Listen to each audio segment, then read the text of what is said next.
Taylor Swift, Sabrina Carpenter, The Last Showgirl, Oh Mary, Bunheads, Josephine Baker, Fanny Bryce, and Dita Von Teese. Now what do all these things have in common with Wagon Wheel Watusi? That's right, baby, today we're talking about showgirls. Wagon Wheel Watusi.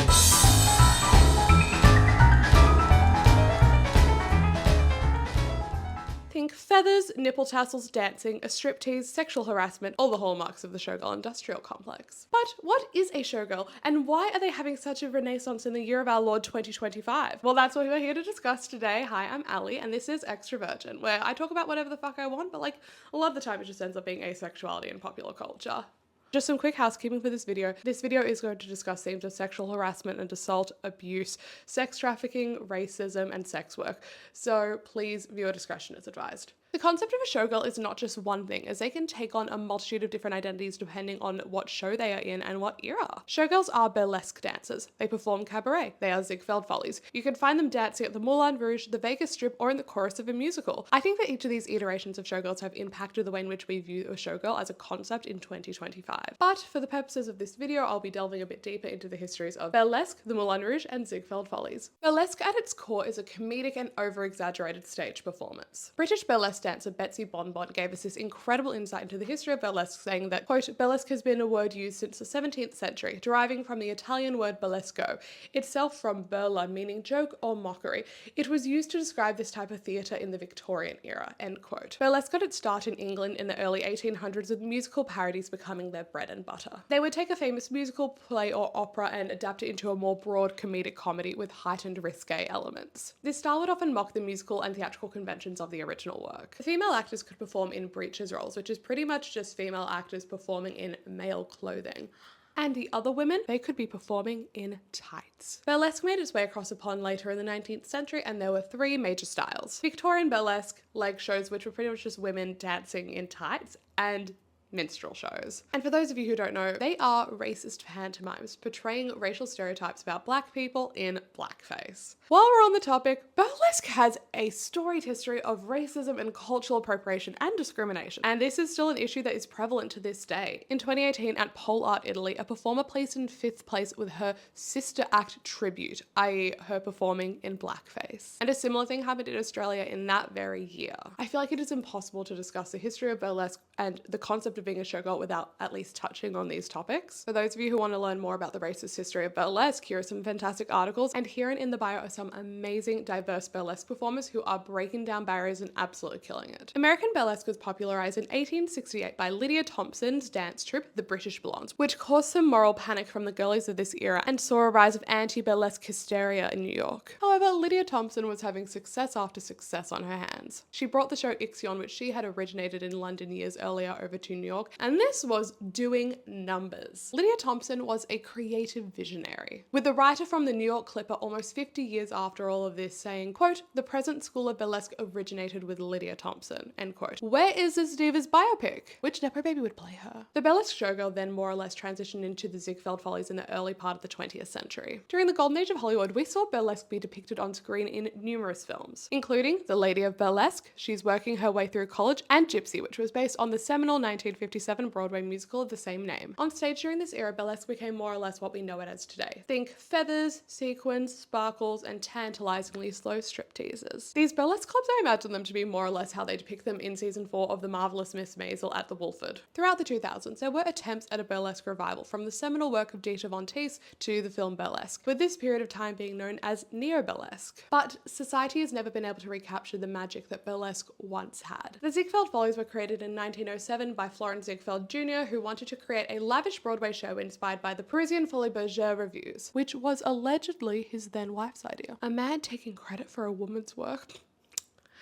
Wouldn't hear of it. The success of these shows stemmed from its spectacle. With beautiful scantily clad chorus girls, these shows became a major cultural moment. Some of the stars of the Ziegfeld Follies are icons to this day, like Josephine Baker, Barbara Stanwyck, Bea Arthur, and Fanny Bryce. The latter inspiring Funny Girl, a semi-autobiographical film and musical based on the story of her life. It's kind of hilarious to me that the main reason that anyone in my generation even knows who the fuck Fanny Bryce's is because of Glee. The Follies were an opulent spectacle of ornate costuming and comedy sketches with vaudeville inspirations. If you want a really interesting historic review about the Follies, you have to read this one piece by Dorothy Parker in 1918 for Vanity Fair, entitled The Star-Spangled Drama. Our summer entertainment has become an orgy of scenic patriotism, with a favourite line of mine being, quote, "And I never knew there were so many pretty girls in the world as they gathered together on the New Amsterdam stage. Really? I saw so many beautiful women in the course of that one evening that it was a positive relief to go home and look in the mirror." If burlesque is a genre and the Ziegfeld Follies were a group, then the Moulin Rouge is a place. The Moulin Rouge is a historic Parisian cabaret in Montmartre, famous for can-can dances and a red windmill. Most people's knowledge of the Moulin Rouge stems from the 2001 movie of the same name starring Nicole Kidman and Ewan McGregor, directed by Baz Luhrmann. Opening in 1889, the Moulin Rouge soon became known for can-can dancing and courtesans. The Moulin Rouge in many ways was inspired by the circus, with acrobats and clowns becoming fixtures in the show. While the Moulin Rouge was once viewed as a place of salaciousness and scandal, it is now largely viewed as a tourist trap. If you asked anyone with an ounce of screen time who the modern day showgirl is, I feel like the answer would almost unanimously be Sabrina Carpenter. She is well versed in the art of a double entendre, favours sequined bodysuits as performance attire, has theatrical elements in her live shows such as opening a towel and arresting audience members. Sabrina is clearly adopting a character that seems to be a mix of Lorelei Lee in Gentlemen Prefer Blondes, Goldie Hawn, and Betty Boop. However, Miss Carpenter was not always like this. You can see very distinct 1970s inspirations and aesthetics in the earlier parts of the Emails I Can't Send era before she transitioned into this blonde bombshell character. Sabrina epitomizes many of the core characteristics associated with the showgirl, one of the main components being how overtly sexual she has become, with her personal life shaping her public image and personal branding. For those of you unaware, which I'm sure literally everyone watching this video is hyper aware, Sabrina Carpenter was part of a very infamous love triangle with fellow Disney alums Joshua Bassett and Olivia Rodrigo. This love triangle became an online phenomenon after Olivia Rodrigo released her debut single, Driver's License. It's kind of crazy that this song is always going to be mentioned whenever you talk about Sabrina Carpenter and her career, because regretfully, it is so integral to her story. Sabrina was then slut-shamed with such intense fervor on the internet for literally just dating a guy who had an ex. Now, this is not the time or place to get into my thoughts and opinions on this absolute clusterfuck of a situation, but let's just say that I believe that every single person in this situation is a victim of online brain rot fandom stan culture. In her response song to this situation on Emails I Can't Send, entitled Because I Liked a Boy, Sabrina sings, "Now I'm a home wrecker, I'm a slut, I've got death threats filling up semi-trucks, tell me who I am, guess I don't have a choice, all because I liked a boy." She opens up about how this lack of control over her public image really impacted her. From there, her career blew up in 2024 with her releasing her 6th studio album, Short and Sweet, which was one of the biggest moments of pop music in that year and won her 2 Grammys. And this is where the showgirl comparisons really intensified, because Sabrina Carpenter's Short and Sweet tour was more or less a burlesque show, or at least that was how it was being perceived online. The most viral components of the show night after night were the ones that were the most sexual. Her arresting concert goers nightly with pink handcuffs, the bedcam outro, the Juno pose. People have made posters of each of these things and sell them on Etsy, for fuck's sakes. In a profile with Rolling Stone, Sabrina Carpenter had a banging quote about the claims that her tour is, quote, too sexual, saying, quote, "There's so many more moments in the Juno positions, but those are the ones you post every night and comment on. I can't control that. If you come to the show, you'll also hear the ballads. You'll hear the more introspective numbers. I find irony and humor in all that because it seems to be a reoccurring theme." Now, in a new era, Sabrina Carpenter has been promoting her new album, Man's Best Friend, which the discourse surrounding the album cover art shares a lot of similarities with conversations about showgirls as a whole. Similarly to burlesque, a lot of Sabrina Carpenter's music is very witty and in the know. It requires a certain amount of knowledge, much like early days burlesque. Most people would find a lot of early burlesque far too demeaning, and while there is a lot of truth in that, it was also in other ways revolutionarily feminist. I think similar parallels can be seen with Sabrina Carpenter and the cover art for Man's Best Friend. It was criticized for normalizing toxic gender roles and stereotypes and sending a bad message. Whereas I think that anyone who has a certain level of familiarity with Sabrina Carpenter's work knows that this album is a commentary on how poorly women are treated by men. It was meant to be satirical, but it did not land given the current socio-political climate which she is releasing the album in. But let me make one thing abundantly clear. I hate this cover. I think that it was a really poor choice and that this cover is going to haunt her career forever. One of the main things that I find myself consistently wavering on and questioning is if the art of being a showgirl is feminist, and I don't think I'm alone in this. These conversations about any form of sex work rear their ugly head in this seemingly ongoing and endless debate. And you would be unsurprised to know that there is no, clear-cut or easy answer to this question, much like myriad feminist debates. At the end of the day, I think it really does come down to whether or not you believe that a woman performing sexuality for a man can ever fully be on the woman's terms without in some way being affected by the socio-political considerations. On the one hand, yes, burlesque gave women a place in the workforce where they could earn their own money. They had bodily autonomy, gender subversion flourished, and it was a really safe space for queer people. But then you also have to consider whether it is really economic independence if you are still relying on men to give it to you. Is it exploitation or is it empowerment? For every movie like Burlesque that showcases a happy-go-lucky workplace family and preaches how empowering being a showgirl is, you have movies like Last Night in Soho that portray the seedy underbelly of corruption, coercion, drug abuse, and sex trafficking. These issues are not exclusive to showgirls. They were and still are in a lot of cases impacting dancers across genres. The concept of the life of the showgirl being something of a curse is something that Taylor Swift explores in her new album, The Life of a Showgirl, specifically in the title track. The song explores the underlying grungy realities of fame contrasted against the perceived glitz and glamour that stardom affords. The song is a fictional tale of a young girl who dreams of stardom talking to her idol Kitty, who is a showgirl. She views her life through this idealized lens and is shocked when Kitty warns her against becoming a performer. Because according to Miss Swift, quote, "It is much more than just the glitz and the glamour." One of the more poignant lines in the song is sung during the second verse. Quote, she said, "I'd sell my soul to have a taste of a magnificent life. That's not what showgirls get. They leave us for dead." Swift even had modern-day showgirl and her understudy Sabrina Carpenter feature and collaborate on this track. She discussed her choice to feature Sabrina saying, quote, "It's kind of an ode to show business and the women who move through those pitfalls and obstacle courses. I thought who better to ask to be a part of this song than the ultimate showgirl Sabrina Carpenter." And look, while I am disappointed that this album as a whole is not as heavy-handed as I would have hoped with the whole showgirl theming, I will say that a lot of Taylor's releases in the past few years have either been sonically, lyrically, or aesthetically disjointed. So this isn't like that big of a shock to me. I wanted Clara Bow. I wanted nothing new. I wanted Lucky Ones. I wanted I Can Do It With a Broken Heart. I wanted Taylor to pull back the curtain and give us an intimate look on the complex realities of being the biggest musician in the entire world. But what we got instead felt like a very surface level introduction to the concept that like, hey, sometimes being famous as a woman can suck.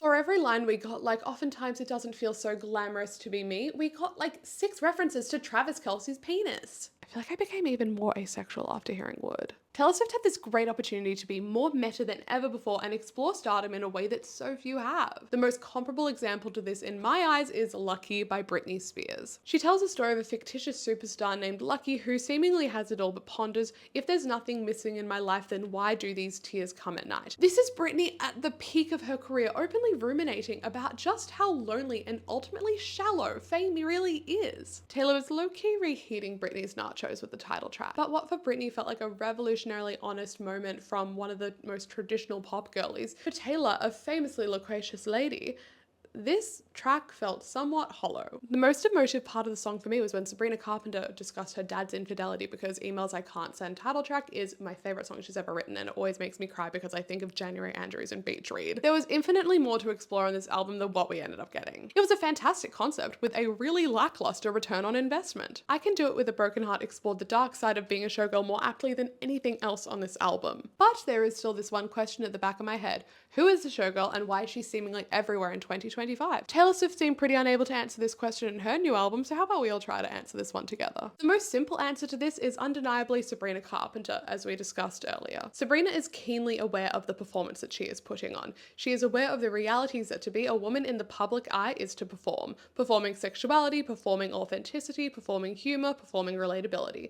There is not one iota of what a star does that is not manufactured and highly considered by a team of experts. This is not some shocking revelation. Like, I don't think I'm going to cause a tizzy or cause anyone to pass out because I say that a star's image is somewhat contrived. But in some ways, isn't that true for everyone in 2025, especially women? Be a woman is to perform, or so says the age-old adage. From social media to interpersonal interactions, so much of modern day life is in some way inherently performative, whether that's because of how online we all are, or because of the surveillance state that we're currently living in. At the end of the day, the world is a stage and all the men and women are merely players, and life is a cabaret. Living is a performance, so no wonder showgirls have been beating down our door in 2025. Showgirls have always been a way of reflecting our real world back at us. Burlesque of the 1800s showcased how sex-starved our frigid society was. People were yearning for a day where women showing a stockinged leg wasn't going to cause a tizzy. There was curiosity, voyeurism, judgment, shame, and empowerment. The Follies represented a step forward in normalizing women having jobs outside of the household.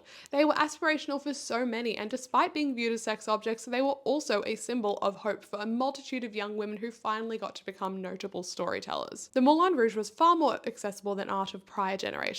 During the late 19th and early 20th century, a middle class was emerging in Paris, and as such, many had access to the arts for the first time. As seen in the 1972 film Cabaret, which is set during the last days of the Weimar Republic and showcases the rise of Nazis in Europe, the Berlin Cabaret was an avant-garde expression of political protest and social commentary. The rise of cabaret was a last gasp from a dying, formerly progressive city. Huh. Does that sound familiar to anyone?